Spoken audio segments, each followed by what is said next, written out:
Hi guys, welcome to glorious IAS academy. My self Suresh Kumar. So ఈ యొక్క క్లాస్లో మనం తెలంగాణ ఉద్యమ చరిత్ర సబ్జెక్ట్లోని మొబలైజేషన్ ఫేజ్లో Mulki judgements, court cases, issues పైన మనం డిస్కషన్ చేసుకోవడం జరుగుతుంది. సో ఆల్రెడీ మనం ప్రీవియస్గా ముల్కీ పైన కొన్ని కేసులు కూడా డిస్కషన్ చేసుకోవడం జరిగింది at the time of 1969 Telangana agitation టైంలో. సో అందులో ప్రధానంగా జస్టిస్ అల్లాడి కుప్పుస్వామి బెంచ్ గురించి చర్చించుకోవడం జరిగింది. అదేవిధంగా జస్టిస్ చిన్నపరెడ్డి బెంచ్ గురించి చర్చించుకోవడం జరిగింది. అదేవిధంగా జస్టిస్ హైకోర్టు, మన సుప్రీంకోర్టు చీఫ్ జస్టిస్ నేతృత్వంలో ఉన్నటువంటి 5 సభ్యుల ధర్మాసనము 5 మెంబర్స్ బెంచ్ 1969 మార్చ్ 28 రోజున మనకు ఫుల్ బెంచ్ జడ్జిమెంట్ ఏమని రావడం జరిగింది. Mulki rules are unconstitutional, Mulki నియమాలు అనేది రాజ్యాంగ విరుద్ధం అంటూ మార్చ్ 28వ తేదీన మనకు జడ్జిమెంట్ వచ్చింది. అది చర్చించుకున్నాం. జస్టిస్ ఆవుల సాంబశివరావు, జస్టిస్ జగన్మోహన్ రెడ్డి కమిటీ మనకు ఆ యొక్క జడ్జిమెంట్ కూడా ఆల్రెడీ మనం డిస్కషన్ చేసుకోవడం జరిగింది. సో అవి కాకుండా అంటే అవన్నీ కూడా మనకు మీకు ఇక్కడ గుర్తు చేస్తున్నాను, ఎందుకంటే ఆ టాపిక్స్ కూడా ఇక్కడ రావాలి. ఎందుకంటే ఆల్రెడీ మనం ప్రీవియస్లో డిస్కషన్ చేసినాం కాబట్టి ఇక్కడ నేను పెద్ద చర్చకు తీసుకురావట్లేదు. అవి మీకు అందరికీ అవగాహన ఉంది కాబట్టి ఇన్ కేస్ మీరు ఎప్పుడైతే, ఎందుకంటే ఆ టాపిక్లో ఫ్లో ఉంటేనే అక్కడే అయిపోతుంది అనే ఉద్దేశంతో అక్కడే డిస్కషన్ చేయడం జరిగింది. సో మీకు అక్కడ కాన్సెప్ట్ అర్థం చేసుకున్నట్టయితే అక్కడ నేను 1969 మార్చ్ 28వ తేదీన హిదాయతుల్లా బెంచ్ అని చెప్పకుంటే మీకు మనకు మన కొండా లక్ష్మణ్ బాపూజీ యొక్క రాజీనామా గురించి అర్థం కాదు. అందుకోసమే దాన్ని అక్కడే కాన్సెప్ట్లో మెర్జ్ చేయడం జరిగింది. సో రిమైనింగ్ ఏవైతే ఉన్నాయో కోర్ట్ జడ్జిమెంట్స్ ఇక్కడ మనం సపరేట్ టాపిక్లో భాగంగా చర్చించుకోవడం జరుగుతుంది. సో బేసిక్గా చూసుకుంటే ఆ 9th December 1970 high court justice Kumarayya, GR Egbote, అదేవిధంగా ఎస్ రావు, ఆవుల సాంబశివరావు గారు, అదేవిధంగా ఈ యొక్క ప్రధానంగా చూసుకున్నట్టయితే కుమరయ్య, ఎగ్బోటే, సాంబశివరావు యొక్క బెంచ్ ముల్కీ రూల్స్ వ్యాలిడ్ అని మనకు జడ్జిమెంట్ ఇవ్వడం జరిగింది. ఏ కేసులో? P Lakshmanarao versus state of Andhra Pradesh యొక్క కేసులో హైకోర్టులో ప్రధానంగా చూసుకున్నట్టయితే ముల్కీ రూల్స్ ఆర్ వ్యాలిడ్ అని జడ్జిమెంట్ రావడం జరిగింది. ఏమని రావడం జరిగింది సార్? ముల్కీ రూల్స్ వ్యాలిడ్ అని ఆనాటి హైకోర్టు చీఫ్ జస్టిస్ అయినటువంటి కుమరయ్య, అదేవిధంగా జస్టిస్ అయినటువంటి ఎగ్బోటే, ఎస్ రావు, సాంబశివరావు గారి నేతృత్వంలో ఉన్నటువంటి ధర్మాసనం Mulki rules are valid, Mulki rules are constitutional అని చెప్పడం జరిగింది. ఈ యొక్క రాజ్యాంగ సమ్మతమైన జాగ్రత్త, డిఫరెంట్ ఒపీనియన్స్ ఉంటాయి సార్. ఒక్కొక్కసారి హైకోర్టు జడ్జిమెంట్స్ ఇదే justice Chinnappa Reddy Mulki rules invalid అని చెప్పిండు. అల్లాడి కుప్పుస్వామి కేటీపీఎస్ అనేది అటానమస్ బాడీ, అక్కడ ముల్కీ రూల్స్ వర్తించమని అక్కడే చెప్తాడు. అంటే ఒక్కొక్క రకమైన భిన్నమైనటువంటి స్టేట్మెంట్స్. సుప్రీంకోర్టు కూడా భిన్నమైనటువంటి స్టేట్మెంట్స్, రెండు కూడా డిఫరెంట్ టైప్ స్టేట్మెంట్స్ కూడా, జడ్జిమెంట్స్ కూడా ఇవ్వడం జరిగింది.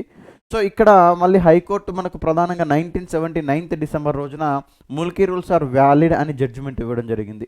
అలా ఏ కేసులో వచ్చింది? P Lakshmanarao versus state of Andhra Pradesh అనే ఒక కేసులో మనకు ముల్కీ రూల్స్ ఆర్ వ్యాలిడ్ అని ఇచ్చింది.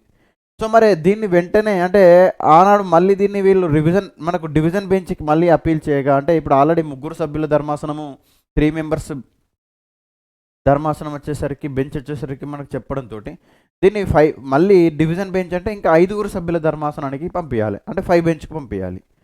అలా పంపించాలని చెప్పేసి వీళ్ళు పిల్ వేయడంతో మళ్ళొకటి వీళ్ళు ఏం చేయడం జరిగింది సార్ అంటే మనకు ప్రధానంగా చూసుకుంటే మళ్ళీ ఒక రిట్ వేయడం ద్వారా, సో ఇక్కడ జస్టిస్ పార్థసారథి కూడా దీన్ని డివిజన్ బెంచ్ అంటే 5 బెంచ్కి దీన్ని ట్రాన్స్ఫర్ చేయడం జరిగింది. అలా 5 బెంచ్కి ట్రాన్స్ఫర్ చేసిన సమయంలో 14th ఫిబ్రవరి 1972 రోజున 14th ఫిబ్రవరి 1972 రోజున, ఇది జాగ్రత్త గుర్తుంచుకోండి, 14th ఫిబ్రవరి 1972 రోజున హైకోర్టు జస్టిస్ ఓబుల్ రెడ్డి నేతృత్వంలో ఉన్నటువంటి ధర్మాసనం, Obul Reddy, justice Kondaiah, justice ADV Reddy, justice Sriramulu, justice Konda Madhava Reddy, ఇలా 5 సభ్యుల ధర్మాసనం. ఈ 5 సభ్యుల ధర్మాసనము ముల్కీ ఇష్యూస్ పైన డిస్కషన్ చేసి 4:1 నిష్పత్తిలో, ఎంత అండి రేషియో, ఎంత 4:1 రేషియోలో ముల్కీ రూల్స్ ఆర్ అన్కాన్స్టిట్యూషనల్ అని చెప్పడం జరిగింది. ముల్కీ నియమాలు అనేది రాజ్యాంగ విరుద్ధం అని చెప్పడం జరిగింది. ఏ నిష్పత్తిలో? 4:1 నిష్పత్తిలో. అంటే 4:1 నిష్పత్తి అంటే రేషియో 4:1 అంటే ఏంటి అంటే 5 బెంచ్లో జడ్జిలో ఒక్కొక్కరి వాదన ఒక్కొక్క రకంగా ఉంటుంది. ఇందులో మెజారిటీ వాదన ఏది ఉంటే అదే జడ్జిమెంట్ ఫైనల్. అంటే ఇప్పుడు ఒకవేళ ఇందులో ముగ్గురు జడ్జిలు మనకు ప్రధానంగా చూసుకుంటే మినిమం 3, అంటే ఇద్దరు అటు ఇద్దరు న్యూట్రల్ అయితే మరొకరు మధ్యలో, అంటే 5 సభ్యుల్లో 3 ఏదైనా ఒక పక్షం వైపు ఉన్నట్టయితే అది వ్యాలిడ్ అవుతుంది. అలా ఇప్పుడు 4 ఉన్నారు ఒకే పక్షం వైపు, ఏమని? ముల్కీ రూల్స్ ఆర్ అన్కాన్స్టిట్యూషనల్ అని 4 అన్నారు. కేవలం లేదు ముల్కీ రూల్స్ ఆర్ కాన్స్టిట్యూషన్ అని తన యొక్క స్వతంత్ర తీర్పుని చెప్పిండు ఎవరు? జస్టిస్ కొండా మాధవరెడ్డి. ఎవరండి జస్టిస్ కొండా మాధవరెడ్డి అంటే మనకు తెలంగాణ ప్రాంతం నుంచి ఉమ్మడి ఆంధ్రప్రదేశ్ రాష్ట్రానికి ఉప ముఖ్యమంత్రిగా పనిచేసినటువంటి కేవి రంగారెడ్డి గారి యొక్క కుమారుడైనటువంటి జస్టిస్ కొండా మాధవరెడ్డి గారు మనకు అతను ఒకే ఒక్కడు 5 సభ్యుల బెంచ్లో నలుగురు సభ్యులను విభేదించి తాను ఒక్కడే ముల్కీ రూల్స్ రాజ్యాంగబద్ధము, ముల్కీ రూల్స్ ఆర్ కాన్స్టిట్యూషనల్ అని జడ్జిమెంట్ ఇచ్చినటువంటి వ్యక్తి జస్టిస్ కొండా మాధవరెడ్డి. బట్ ఇక్కడ ఏంటంటే మెజారిటీ ఒపీనియన్ మనకి ఇక్కడ వీళ్ళు కన్సిడర్ చేస్తారు కాబట్టి 4 members judge Mulki rules are unconstitution చెప్పారు కాబట్టి దీని యొక్క జడ్జిమెంట్ ఏంటంటే ముల్కీ రూల్స్ అనేది రాజ్యాంగ విరుద్ధమని ఇక్కడ జడ్జిమెంట్ రావడంతో అప్పుడే మరి ఆంధ్రప్రదేశ్ రాష్ట్రానికి ముఖ్యమంత్రిగా ఉన్నటువంటి వ్యక్తి ఎవరు? తెలంగాణ ముద్దుబిడ్డ పివి నరసింహారావు గారు. అవునా కదా? పివి నరసింహారావు గారు కూడా దీనిపైన అనేకమైన ప్రయత్నాలు చేస్తూ ఎలానైనా సరే దీనిపైన ఒక ప్రభుత్వం మంచిగా వాదించాలని చెప్పేసి మనకి చాలా క్లియర్గా మీకు ఇక్కడ తీసుకొని రావడం జరిగింది. సో ఇక్కడ చాలా క్లియర్గా ఏదైతే కోర్టు జడ్జిమెంట్ కూడా మీకు తీసుకొని వచ్చాను. పి లక్ష్మణ్ రావు వర్సెస్, ఎందుకంటే మళ్ళీ మీకు క్లారిటీ ఉండాలి కాబట్టి నేను ఎక్కడికి వెళ్ళి సోర్స్ తీసుకుంటున్నాను మీకు తెలియాలి కాబట్టి. So P Lakshman Rao versus state of Andhra Pradesh and others కేసులో జాగ్రత్తగా గమనించుకోండి. ఈ కేసు ఏంటిదని కూడా అడుగుతూ ఉంటారు మనకు. 9th December 1970 నాటి జడ్జిమెంట్ మీకు తీసుకొని రావడం జరిగింది. సో మరి ప్రధానంగా ఇక్కడ ఈ యొక్క రిపోర్ట్లో అంటే ప్రధానంగా చూసుకున్నట్టయితే ఎవరెవరు ఉన్నారు సార్ అంటే బెంచ్ ఎవరెవరంటే మనకు ప్రధానంగా చూసుకున్నట్టయితే justice N Kumarayya, GR Egbote, S Rao, Sambasiva Rao అన్నట్టు. సో చాలా clear in all these petitions 2 questions of some importance are raised. The first questions whether as a result of the Supreme Court decision AVSN Rao versus State of Andhra Pradesh in a case law stating down the section number 3 and rule 3 made by the unconstitutional section number 2 of the Public Employment Recruitment as to Residence Act 1957 దాని ప్రకారం చూసుకొని చాలా క్లియర్గా పూర్తి స్థాయిలో ఇదన్నీ study చేసి ఈ ముగ్గురు సభ్యుల ధర్మాసనం ఏం చెప్పింది సార్? ఈ ముగ్గురు సభ్యుల ధర్మాసనం ఏం చెప్పడం జరిగింది? ముల్కీ రూల్స్ వ్యాలిడ్ అని చెప్పింది. వీళ్ళు చాలా క్లియర్గా వీళ్ళు ముల్కీ రూల్స్ వ్యాలిడ్ అని చెప్పారు. దీన్ని మళ్ళీ 5 సభ్యుల ధర్మాసనానికి సవాల్ చేస్తే 3 సభ్యుల ధర్మాసనం ముల్కీ రూల్స్ వ్యాలిడ్ అని చెప్పడంతో దీన్ని 5 సభ్యుల ధర్మాసనానికి ట్రాన్స్ఫర్ చేస్తే 5 బెంచ్కు దీన్ని తీసుకెళ్ళినట్టయితే, ఎందుకంటే 1970 టైంలో అప్పుడు ఆంధ్రప్రదేశ్ చీఫ్ మినిస్టర్ ఎవరున్నారు? కాసు బ్రహ్మానంద రెడ్డి ఉన్నాడు ప్రధానంగా చూసుకున్నట్టయితే 1970 ఆ టైంలో.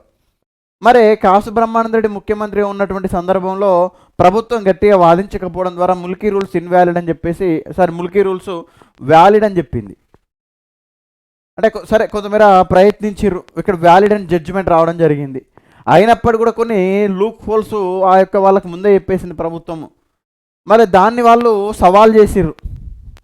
వాళ్ళు సవాల్ చేయడంతో 1972లో వచ్చినటువంటి జడ్జిమెంట్ 14th February నాడు జడ్జిమెంట్ ఏమని రావడం జరిగింది? అన్కాన్స్టిట్యూషనల్ అని జడ్జిమెంట్ రావడం జరిగింది. మరి ఆ ముల్కీ పైన ఉన్నటువంటి ఫైనల్ జడ్జిమెంటు అంతిమమైనటువంటి తీర్పు ఏంటి సార్ అంటే సుప్రీంకోర్టులో ఆనాడు తెలంగాణ బిడ్డ అయినటువంటి పివి నరసింహారావు గారు ముఖ్యమంత్రి ఉన్నప్పుడు ఆంధ్రప్రదేశ్ ప్రభుత్వం గట్టిగా వాదించింది. చాలా పకడ్బందీగా ఆంధ్రప్రదేశ్ ప్రభుత్వం పూర్తి స్థాయిలో వాదించి మంచి ఒక అడ్వకేట్ను పెట్టుకొని తన యొక్క కుటుంబ సభ్యుల్లో ఒకరైనటువంటి వ్యక్తిని అడ్వకేట్గా పెట్టుకొని ప్రభుత్వము ఫుల్ సపోర్ట్ చేసి ఈ యొక్క జడ్జిమెంట్ పైన ఆర్గ్యుమెంట్స్ వినిపించడంతో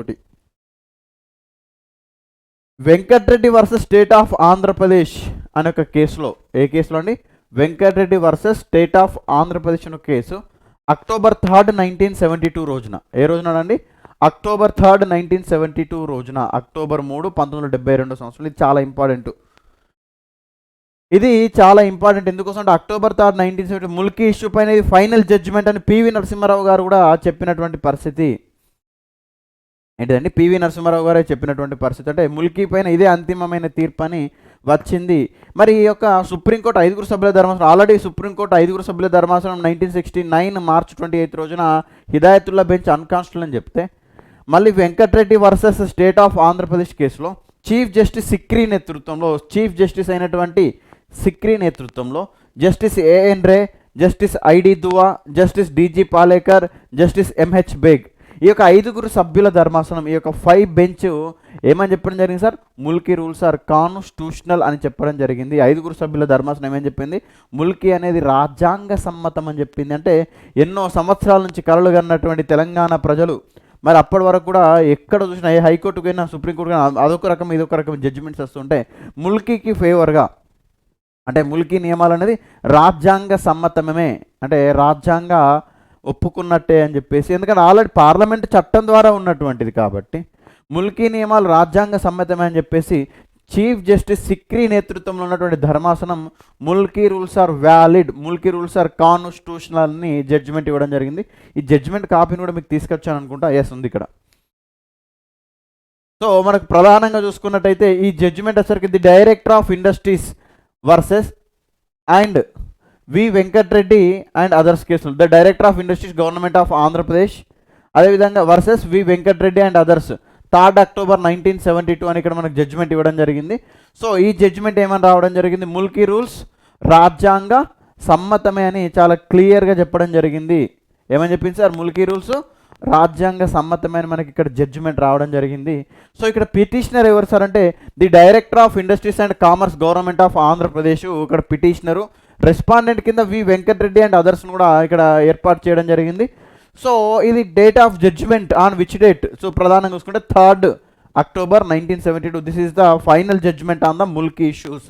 సో ఇది ముల్కీ నియమాలపైనే ఇది ఒక చివరి జడ్జిమెంట్గా పివి నరసింహారావు గారు కూడా కోట్ చేయడం జరిగింది.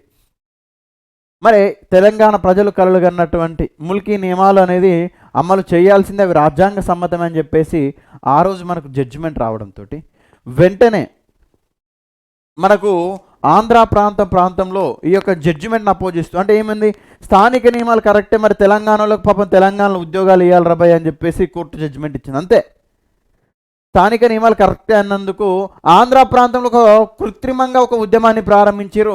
అంటే చీఫ్ జస్టిస్ సిక్రీ నేతృత్వంలో bench Mulki rules constitutional judgement ఇవ్వడంతో ఆంధ్ర ప్రాంతంలో ప్రారంభమైన ఉద్యమం ఏంటిదంటే జై ఆంధ్ర ఉద్యమం ప్రారంభమైంది. ఎక్కడ ప్రారంభమైంది సార్? జై ఆంధ్ర ఉద్యమం.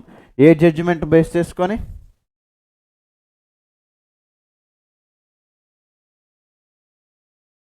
జై ఆంధ్ర ఉద్యమం అనేది ప్రారంభమైంది. ఏ జడ్జిమెంట్ బేస్ చేసుకొని? సిక్రీ ధర్మాసనం ముల్కీ రూల్స్ కాన్స్టిట్యూషనల్ జడ్జిమెంట్ చేయడంతో ఏ ఉద్యమం ప్రారంభమైంది? జై ఆంధ్ర ఉద్యమం. ఏ ఇయర్లో స్టార్ట్ అయింది? 1972లో స్టార్ట్ అయింది. చిన్న పాయింట్ గమనించండి, కొన్ని పుస్తకాల్లో మీకు జై ఆంధ్ర అజిటేషన్ 1973 అని కూడా ఉంటుంది. బేసిక్గా ఇది స్టార్ట్ అవ్వడం 1972లో స్టార్ట్ అయింది. బట్ ఇది చాలా క్రియాశీలకంగా ఎప్పుడు సార్ ప్రజల్లోకి వెళ్ళిపోయింది, యాక్టివ్గా మూవ్మెంట్ ఎప్పుడు జరిగిందంటే 1973లో. బట్ ఇది ఎప్పుడు స్టార్ట్ అయింది? In which year? 1972లోనే స్టార్ట్ అవ్వడం జరిగింది జై ఆంధ్ర ఉద్యమం అనేది గమనించుకోండి. ఏ జడ్జిమెంట్ని అపోజ్ చేస్తూ? ఈ యొక్క చీఫ్ జస్టిస్ సిక్రీ యొక్క జడ్జిమెంట్ అపోజ్ చేస్తూ ఆంధ్ర ప్రాంతంలో ప్రారంభమైన ఉద్యమం ఏంటిది? జై ఆంధ్ర ఉద్యమం. మరి ఏంటి సార్ దీని యొక్క మేజర్ ఆబ్జెక్టివ్ ఏంటంటే ఆంక్షలు లేనటువంటి ఆంధ్రప్రదేశ్ కావాలి. ఆంక్షలు లేనట్టు అంటే ఇట్లాంటి ఏముండదు, స్థానిక నియమాలు గీనిక నియమాలు అని ఎలాంటి ఆంక్షలు ఉండద్దు. ఇంట్లో ఇంకొక వాదన ఏంటంటే లేదు ఇక ప్రత్యేక ఆంధ్ర రాష్ట్రాన్ని కూడా ఏర్పాటు చేయాలి. అంటే భిన్నమైనటువంటి వాదనలు, ఎలాంటి డిమాండ్స్ లేనటువంటి ఆంధ్రప్రదేశ్ ఉండాలన్నట. అంటే ఇక స్థానిక నియమాలు అనేది ఉండాలని అవసరం, అలాంటి నియమాలు ఉండదు. స్థానికత్వం అదేవిధంగా ఇతర ప్రాంతం వాళ్ళు అట్లా ఎలాంటి నియమాలు ఉండద్దు, మాకు అట్లాంటి ఉన్నటువంటి ఆంధ్రప్రదేశ్ కావాలి. లేదు మాకు ప్రత్యేక ఆంధ్ర రాష్ట్రాన్ని ఏర్పాటు చేయండి. ఇట్లా అనేకమైనటువంటి డిమాండ్స్ తోటి విభిన్నమైనటువంటి కోణాలతోటి మనకు జై ఆంధ్ర ఉద్యమం ఏ ఇయర్లో స్టార్ట్ అవ్వడం జరిగింది? 1972లోనే జై ఆంధ్ర ఉద్యమం ప్రారంభమైంది. మరి ఒక జై ఆంధ్ర ఉద్యమం 1972లో ప్రారంభమవడంతో ఏదైతే 1969 సంవత్సరంలో తెలంగాణలో కూడా తెలంగాణ ఉద్యమం, జై తెలంగాణ ఉద్యమం స్టార్ట్ అయింది. మరి ఒక ఉద్యమ ప్రభావాన్ని తగ్గించడం కోసం శ్రీమతి ఇందిరాగాంధీ ఆ రోజు 8 పాయింట్స్ ఫార్ములా తీసుకొని వస్తే, మరి జై ఆంధ్ర ఉద్యమ ప్రభావాన్ని తగ్గించాలనే ఒక ఉద్దేశంతో, జై ఆంధ్ర ఉద్యమం యొక్క ప్రభావాన్ని తగ్గించాలనే ఒక ఉద్దేశంతో శ్రీమతి ఇందిరాగాంధీ గారు అప్పుడు 5 పాయింట్స్ ఫార్ములా ఇంట్రడ్యూస్ చేయడం జరిగింది. ఏ పాయింట్స్ ఫార్ములాని తీసుకొని వచ్చింది? 5 పాయింట్స్ ఫార్ములా ఆన్ 27 నవంబర్ 1972. ఏ రోజున? 27 నవంబర్ 1972 సంవత్సరంలో. జాగ్రత్తగా గమనించుకోండి, ఎగ్జామినేషన్ పాయింట్ ఆఫ్ వ్యూలో మీకు 8 పాయింట్స్ ఫార్ములా వచ్చేసరికి మీకు ప్రధానంగా 1969 అండి ఇది. అదేవిధంగా 5 పాయింట్స్ ఫార్ములా వచ్చేసరికి 1972, రేపు సీక్వెన్స్లో ఆర్డర్ అవుతారు. నెక్స్ట్ 6 పాయింట్ ఫార్ములా వచ్చేసరికి 1973, ఇవి కూడా రేపు మీకు సీక్వెన్స్ ఆర్డర్లో అడిగేటువంటి అవకాశం ఎక్కువగా ఉంటుంది కాబట్టి సో ఏ రోజున 27th November 1972 రోజున 5 పాయింట్స్ ఫార్ములా, దీన్ని 5 సూత్రాల పథకము, పంచసూత్ర పథకము అని పిలవచ్చు. పంచసూత్రాల పథకం అన్నా 5 సూత్రాల పథకం అన్నా 5 పాయింట్స్ ఫార్ములా అని చెప్పినా కూడా మనకి ఇక్కడ ఒకటే అనేది గమనించుకునేటువంటి ప్రయత్నం చేయండి. 5 సూత్రాల పథకం కూడా పిలవడం జరుగుతుంది దీన్ని. సో మరి అదే విధంగా చూసుకున్నట్టయితే ఏంటి సార్ మరి 5 సూత్రాల పథకం, మరి 8 సూత్రాల పథకం వస్తే తెలంగాణ వాళ్ళు ఒప్పుకున్నారా? లేదు, అస్సలకే లేదు అని చెప్పేసారు. అవునా కదా, తెలంగాణ వాళ్ళందరూ తిరస్కరించారు 8 పాయింట్స్ ఫార్ములా. కానీ మరొక పాయింట్స్ ఫార్ములాను ముందుకు తీసుకుని వచ్చింది శ్రీమతి ఇందిరాగాంధీ గారి ప్రభుత్వం. అందులో ఫస్ట్ పాయింట్ ఏం చెప్పింది, Mulki rules applicable to the NGO and tahsildar, assistant surgeon, junior engineer పోస్టులు అని చెప్పేసింది 5 పాయింట్స్ ఫార్ములాలో. అంటే Mulki rules are applicable only the post of non gazetted officers, tahsildars, assistant surgeon, junior engineer పోస్టులకు మాత్రమే స్థానికత్వ నియమాలు వర్తిస్తాయని చెప్పింది. అంటే స్థానిక నియమాలు కేవలం నాన్ గెజిటెడ్ ఆఫీసర్ పోస్టులకే. మరి గెజిటెడ్ ఆఫీసర్ పోస్టులని పరిస్థితి ఏంది? ముల్కీ నియమాలు ఉన్నప్పుడే మాకే ఉద్యోగాలు రాలేదు, అంతే కదా. పక్తు ముల్కీ అంటే స్థానిక నియమాలు ఉన్నప్పుడే మనకి ఎలాంటి ఉద్యోగ అవకాశాలు రాలేదు ఆంధ్రప్రదేశ్ రాష్ట్రంలో. ఇప్పుడేమైనా కొత్తగా తెరపైకి తీసుకొచ్చిర్రు, కేవలం ఎన్జిఓ, తహసీల్దార్, అసిస్టెంట్ సర్జన్, జూనియర్ ఇంజనీర్ పోస్టులకు మాత్రమే స్థానిక నియమాలు వర్తిస్తాయి. ఇక మిగతా పోస్టులన్నీ ఇట్లా స్థానిక నియమాలు ఉండవు కాబట్టి, లోకల్ అనే ఒక అంశం ఉండదు కాబట్టి అక్కడ వాళ్ళకి నచ్చినట్టు చేసుకోవచ్చు అనే ఉద్దేశంతో పాయింట్ 1 మెన్షన్ చేశారు. మరి point 2 in 5 points formula, Mulki rules valid till 1980 in Telangana area. Mulki rules are valid till 1980 in Telangana area. అంటే 1980వ సంవత్సరం వరకు, 1980 వరకు ముల్కీ రూల్స్ ఇంప్లిమెంట్ అవుతాయి అని చెప్పింది. మరి వాట్ అబౌట్ ఆఫ్టర్ 1980? అంటే అప్పటికి ముల్కీ నియమాలు ఉండదు. 1980 తర్వాత రెగ్యులర్గా స్టేట్ కింద కన్సిడర్ చేసేసుకొని అక్కడ కంటిన్యూ చేయొచ్చు అని చెప్పేసి 1980వ సంవత్సరం వరకు మాత్రమే ముల్కీ నియమాలు ఉంటాయట. In twin cities of Hyderabad and Secunderabad Mulki rules valid till 1977 only. ఏమని చెప్తున్నారు? మరి జయాంధ్ర ఉద్యమ ప్రభావాన్ని తగ్గించడం కోసము ఇన్ని అంశాలు ఇస్తున్నారు వాళ్ళకు, అవునా కదా. ఇన్ని అంశాలు ఇస్తున్నారు. స్థానిక నియమాలు వర్తించవు, ముల్కీ నియమాలు 1980 వరకే తెలంగాణలో, హైదరాబాద్ ఇంకా 1977 వరకే జంట నగరాల్లో. మరి ఏదో మనకి 8 పాయింట్స్ ఫార్ములాలు అన్ని కమిటీలు వేసుడు తప్ప మరి అక్కడ ఇలాంటివి తీసుకోలేదు. అక్కడ ముల్కీ నియమాలు ప్రాపర్గా ఇంప్లిమెంట్ చేస్తామని ఆ రోజు ప్రభుత్వం ప్రకటించలేదు. ఆ రోజే ప్రభుత్వం ప్రకటిస్తే కొన్ని 100,000 మంది మన తెలంగాణ వాళ్ళు బతికేవాళ్ళు సార్. చాలామంది పోలీసుల కాల్పుల్లో ఉద్యమాలు చేస్తే పోలీస్ కాల్పుల్లో చనిపోవడం జరిగింది. చాలామంది ఇంజూర్ అవ్వడం జరిగింది, వాళ్ళకు సర్వస్వం కోల్పోవడం జరిగింది. సరే, మరి 3rd point in 5 points formula, first and second level gazetted post recruitment and promotions priority to the local candidates. అంటే 1వ మరియు 2వ గ్రేడ్ గెజిటెడ్ స్థాయి పోస్టుల రిక్రూట్మెంట్ విషయంలో కానీ, అదేవిధంగా చూసుకుంటే ప్రమోషన్స్ విషయంలో కానీ priority to the local candidates అని చెప్తున్నారు. The given priority to the local candidates అంటే 1వ మరియు 2వ గ్రేడ్ గెజిటెడ్ ఆఫీసర్ పోస్టుల నియామకాల విషయంలో కానీ, ప్రమోషన్ల విషయంలో కానీ ఎవరికి ప్రాముఖ్యత ఇస్తారంటే, ప్రాధాన్యత ఇస్తారట అంటే స్థానికులకే ఇస్తారని చెప్తున్నారు. స్థానికులకు ప్రాధాన్యత ఇస్తారట. అంటే ప్రాధాన్యత ఇస్తే మరి కంపల్సరీ అని చెప్పట్లేదు ఇక్కడ, కేవలం ఓన్లీ ప్రాధాన్యత మాత్రమే అని చెప్తున్నారు. గమనించుకునేటువంటి ప్రయత్నం చేయండి. మరి not applicable to the UPSC పోస్టులకు స్థానికత్వం నియామకం వర్తించదు, అది కరెక్ట్ అందరికి తెలిసిందే. Next 4th point, in higher education to create additional seats allocate all area students are equal. Higher ఎడ్యుకేషన్లో అడిషనల్ సీట్స్ను కేటాయించైనా సరే, అదనపు సీట్స్ను అడ్మిషన్స్ను కేటాయించైనా సరే అన్ని ప్రాంతాల విద్యార్థులకు సమన్యాయం చేయాలి అని చెప్తున్నారు. మరి అన్ని ప్రాంతాల విద్యార్థులకు సమన్యాయం అంటే ప్రధానంగా చూసుకుంటే ఇప్పుడు అన్ని ప్రాంతాల విద్యార్థులు హైదరాబాద్ వస్తారు, మన వరంగల్ ఆర్ఈసీకి చదువుకుంటున్నారు. తెలంగాణ అంటే ఇతర ప్రాంతాల నుంచి హైదరాబాద్, వరంగల్ లాంటి ప్రాంతాలకు వచ్చి చదువుకునేటువంటి ఇతర ప్రాంతాల వాళ్ళకన్నా తెలంగాణ జిల్లాల నుంచి ఎవరన్నా ఒకరు రాయలసీమకో ఆంధ్ర ప్రాంతానికి పోయి చదువుకుంటే వేల మీద లెక్క పెట్టచ్చు. అర్థమవుతుందా? అంటే హయ్యర్ ఎడ్యుకేషన్లో ఉన్నత విద్యలో అత్యధికమైన సీట్లు క్రియేట్ చేసి అందరికీ సమాన అవకాశాలు కల్పించాలి. ఇంకోటి ఏం చెప్తున్నాడు, no law should be done to the Telangana student. చిన్న పాయింట్ పెట్టి అంటే తెలంగాణ విద్యార్థులకు ఎలాంటి అన్యాయం జరగకుండా చూసుకోవాలి, నష్టం జరగకుండా చూసుకోవాలని చెప్తున్నారు.